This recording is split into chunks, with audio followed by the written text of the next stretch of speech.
Hey everyone, and welcome to Influitive Live 2020 and our Fireside Chat Series. My name is Dan Kalmar. I'm the managing editor at Upshot, and today I'm joined by Jen Susinski, customer marketer and advocacy manager at HPE. Hey Jen, thanks for joining us. Hey Dan, thanks for having me. So today, Jen and I are going to be talking about the power of customer stories. And really what I'm hoping that people get out of our conversation today is for them to rethink how they approach customer stories. I think a lot of people who are going to be watching this are only doing, traditional challenge solution result case studies. And why I wanted to have you on the call, Jen, is because I think you do such a good job at what I like to call true customer stories, actually putting the spotlight on your customers. So I want to kick things off, getting your thoughts around the difference between a traditional case study and a true customer story. And maybe I'll kick this off by just explaining a little bit about Upshot, because I think not everybody who's going to be watching this knows what we do at Upshot. So at Upshot, we're part of Influitive, and we help companies like AE produce what we like to call authentic customer stories. So instead of that traditional case study, it's a customer story that's written from the perspective of your customer. It's not this company uses Influitive, this company uses HPE. It's about this individual person, that end user, using the solutions and telling their story from their perspective. So Jen, I'd love to just start off getting your thoughts on why you think this approach of putting the spotlight actually on the customer, that end customer themselves, why do you feel like that's so effective?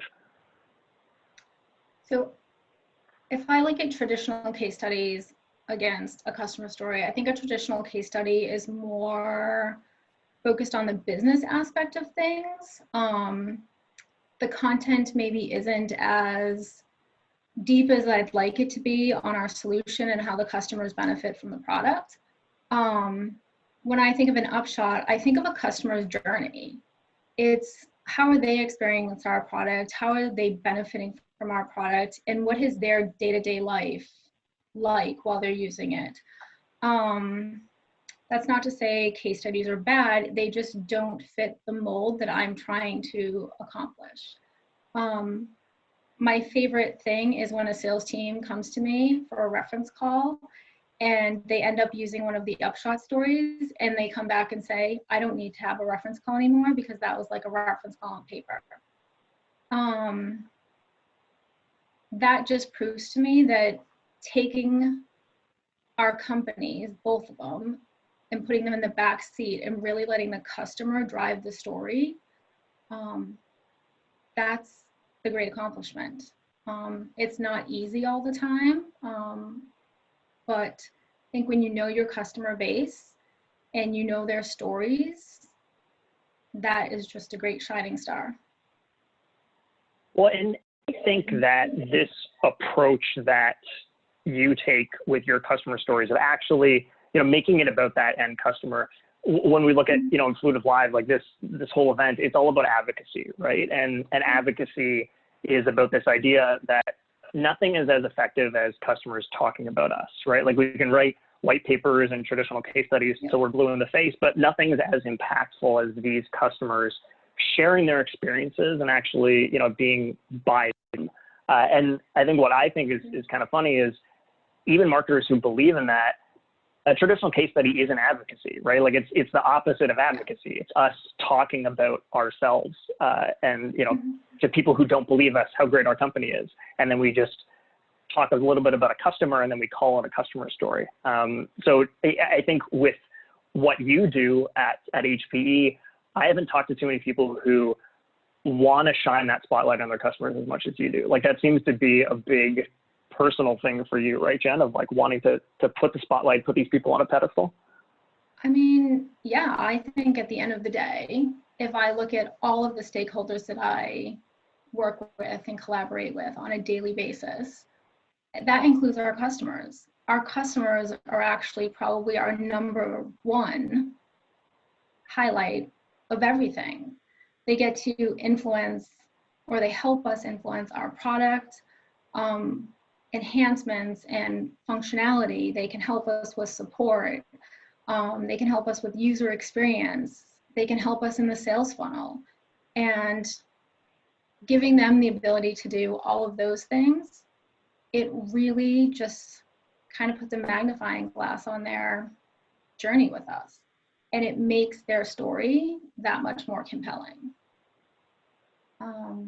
You know, I do think when I first started doing these stories, I was somebody that thought outside of the box.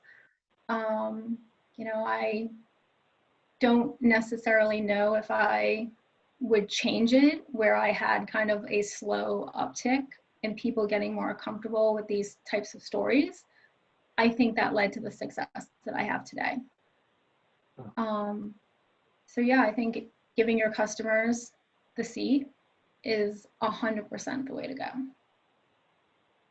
And why do you think that you got pushback at the start? Because I think a lot of people who are going to be watching this, they're in similar organizations where you're just dealing with a lot of people. So you're going to get some people who have that mindset of like, hey, no, we need to have traditional case studies. Like, why do you think people, that's the default and they always want to go down that route? Because that's the norm. That's what they're used to. And then you get somebody who thinks outside of the box. And in every situation where there's somebody that thinks outside the box, they kind of have to prove themselves. And as soon as I had a handful of stories that my stakeholders liked, some of them even would have used the word love, those start spreading like wildfire. I'll never forget it. We had a story a few months ago, and it ended up on the cover of HP.com. I never would have thought in a million years that that would ever happen, but it happened. And it's because all of our stakeholders internally enjoy these stories. And I think that the end result too is that it's also just so much better for the audience, right? Like when it's not us trying to force our marketing narrative and like, oh no, we need to work the word synergy or holistic platform in there. When it's actually our customers just talking like they would if they were actually having a conversation with another customer, the end result is also just that it's a more effective piece of marketing too, right? It is.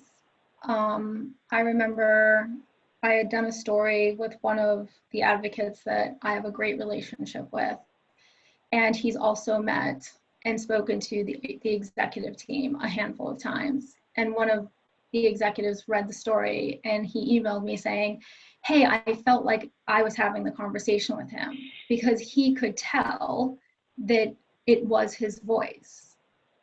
It wasn't my voice or brand's voice or anybody else's voice. It was just the customer's voice. And I feel like even if you don't know the customer and you're reading the story, whether you're a prospect or you're just researching, that sense comes across. And that's extremely powerful. And I think we talked about how, you know, it's kind of the norm for people to go down this traditional case study route. And I think part of the fear of having it actually be more about our customers and more in their voice and how they would describe stuff, I think a big concern there is the fear of giving up control, right? Because at the end of the day, this needs to be a piece of marketing material, right? So we need to be talking about products in certain ways, speaking to personas. So when you're taking this approach in your mind of this perfect customer story that's about these customers, how do you find that balance between it sounds like the customer, it's about them, it puts them on this pedestal, but hey, it's also a good piece of marketing material. It still speaks to things the way that we need to. How do you find that balance? So I think a couple of key things for me is knowing what my product teams need. If I'm aligned to where the product is and where the product is going to go, because we don't ever stay in one space. We move and we adjust, we get bigger, we get smaller. Also knowing what the market needs, where is the market going? That helps me determine who my potential focus customers should be for my upcoming pipeline. Once I have that in play, I can then take a look at what I already know and also provide seed questions to them so I can help uncover more information. And from there, paired with the relationships that I have, I just find that that's a really good equation for me to make sure that I'm constantly putting out meaningful content that will not just be able to be used for marketing for both parties involved, but also will really help all of my sales teams globally. Like I said before, the fact that we can create a piece of content and it's considered a reference call on paper, it doesn't get any better than that. Yeah, well, and I think, you know, when you think about what a reference call is, right, it's that customer on this call, you know, speaking in their own terms and, you know, talking about us kind of unfiltered, right? And I think that that's one thing that you do a really good job of with these stories. When a customer talks about using an HPE solution, they talk about their experience, I don't think you need to over-rotate, right? If they're using the wrong product names, you can fix that. But you are a really big fan of letting the customers tell their story as they want to tell it, even if it's not always perfect, right? Like, can you talk about like what you're kind of willing to let people out there with? Yeah, I think that if you are open to letting your customers be 100% honest, we had a customer that was in the financial sector, and it was a bumpy road to start. And, you know, it could have gone one of two ways. It went in a favorable way. We partnered with the customer partnered with us. We never gave up. And then one day, out of the blue, I got an email from the customer saying that he wanted to do an Upshot article. I was a little wary about doing it, but I thought, I'm really proud of this, so why not share it with everybody? And at the end of the day, I sent my normal email to our internal stakeholders, and after I hit send, I was waiting for somebody to be like, Jen, how could you do this? But it was quite the opposite. They were so proud of the partnership that had been formed that we never gave up on each other. And that at the end of the day, he was really proud that he stuck with us. I think it's being able to see past all of that and realize that those stories too need to be told. His story is still one of my favorite stories. Not every story is going to fit in the same box. You need to be able to be flexible with your stories and don't be afraid to go outside of the norm. Well, and why I love that story, I think, one, because it's daring, right? Like we talk about, you know, doing things outside the box and not sticking to the normal way of doing things. And I think that's the only way that you really do push the envelope. It's like that saying of, to get what you've never had before, you have to do things you've never done. But why I like it is because it's really, truly authentic, right? Like we're not trying to pretend that there's never going to be any bumps in the road, right? Like when you're looking at overhauling IT infrastructure, there's going to be challenges there. So who do you want to deal with? Do you want to deal with a company that pretends that there's never going to be any challenges? Or do you want to deal with a company that says, hey, listen, sometimes we run into problems, but here's how we step up and fix it? And that's really what came out of that story. It was about, hey, listen, there were challenges. Here's what they were. So hopefully whoever's reading this can get ahead of them.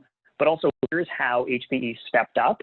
And here's why I want to keep working with them. And I think that that's such a powerful narrative. And I think when you try to stay away from that, prospects see through that. People have a high BS meter where they're like, it didn't actually happen that way. Like, I know not everything went perfect. So that's why I love that story. So, you know, we've talked about this approach of, you know, authenticity and actually being about the customers. And I think that that's one part of the equation for doing really good customer content. But one challenge that a lot of people have is just getting their customers to agree to do this stuff in the first place. They're like, yeah, sure, I would love to do a story this way, but I can't even get my customers to say yes in the first place. Can you take me through your process of the ask, but also just this ongoing relationship building that I know that you have with your customers? Yeah, so I think it's, you have to know your customers. You have to know how they're using your product. You have to know the experience they've had, whether a positive experience or a negative experience. You need to know the things that they're looking forward to doing in their environment where your product could potentially touch them. Also, another thing that I try to do is get information about how they would pitch or how they would pitch it to their C-suite if they had to go in and justify, we need more of SimpliVity. That's a really great way to know the temperature and know what their gut feels about your product. So when I know all of those things, I'm a lot more comfortable approaching a customer. I would say when I was starting out, it was picking my top 12 customers and then slowly educating them about Upshot, what the benefits are to both sides of the table. It can never be a one-way street. It needs to be a collaborative effort. And from there, maybe my first couple of ones, it took more convincing to get them to do it. But once I had a handful of stories, and I would probably say a small handful of stories, and they read them and they saw that it was actually their peers' journey and it was in their words, these were people that they knew. I would say I haven't had to convince somebody in probably, I would say, almost 3 years. Wow. Because now they see the power of these stories. I can also tell you that one of my insiders did a story and somebody on LinkedIn saw it and he got a job offer and he actually got his dream job. I was sad because he left us just because his other company wasn't using our product. But I still have a relationship with him. So I think once you get the mixture down right and you get a couple of stories out there and people see the power that they bring to both us and our customers on a personal level, you don't really have to convince them. And you don't have to convince internal stakeholders anymore either. It's something that they enjoy reading, they like seeing, and they will share openly in social media to help elevate the message.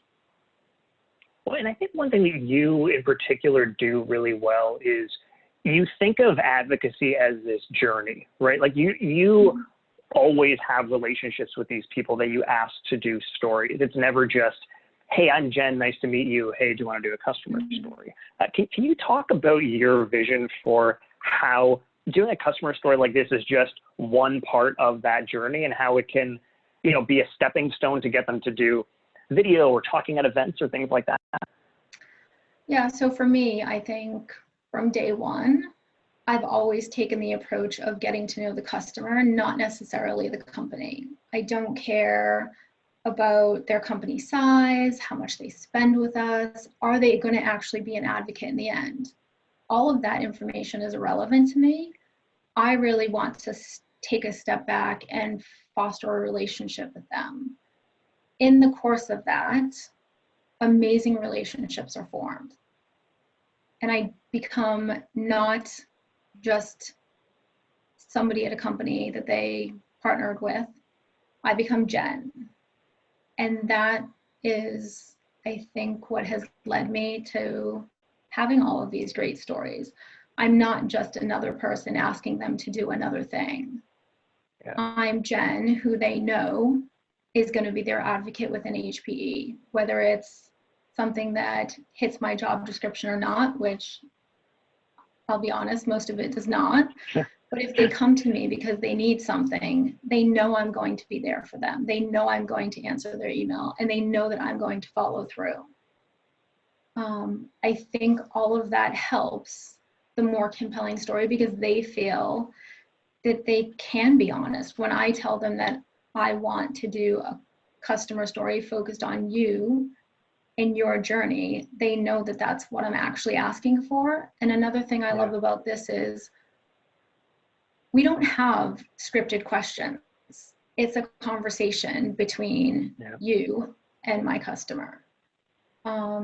Yes, we have our seed questions and I give you an overview, but outside of that, I have no say in what's going to happen during the interview. I think that's a really great thing. Well, and you talk about how you kind of don't have that agenda, right? Like you want it to be about them and about their story. And I think that that's what helps people say yes, right? Like whenever I'm talking to people about sourcing customers for an Upshot interview, I always tell them that you need to pitch this as an opportunity, not an ask. And Yeah. I think a lot of people misunderstand that. They're like, oh, okay. And they go to their customers, they're like, I have this opportunity for you to do a case study. I'm like, well, that's not actually pitching it as an opportunity just because you use the word opportunity. But the difference with this style of customer story is that there's actually a lot of value for that individual customer.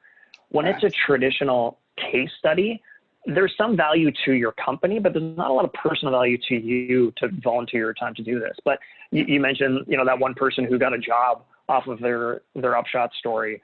And that's amazing. And that's something that I always, talk to people about when I'm talking about Upshot. But it's not even just about, getting another job. It's about them getting a promotion, them getting visibility into their company. And especially when it's IT folks, they don't often get that visibility in their company unless something bad happens. Oh, you're correct. It's funny because when I approach somebody to do this, they'll say, oh, how long is it going to take? And how many cycles am I going to have to spend? And it's nice that I get to go back to them. And I'm like, well, it'll be a half-hour interview. And then I just need you to do the final edit. And they'll ask me, so there's no rehearsal call? Nope. We don't have to go through questions and stuff? Nope. So I think that's another really great thing in this whole process is that we truly try to make this as easiest and as the lightest lift for our customers as possible. I have had a couple of customers before that have asked me if they could meet with me before they meet with you.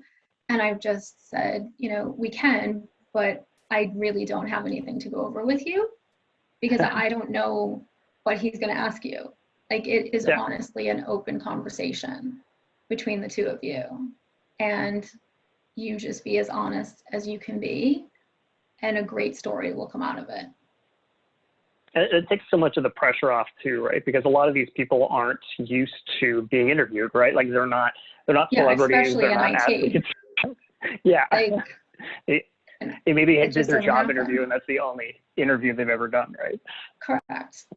But it's really great too, from my perspective, when our customers do these stories and then I see their bosses sharing it on LinkedIn.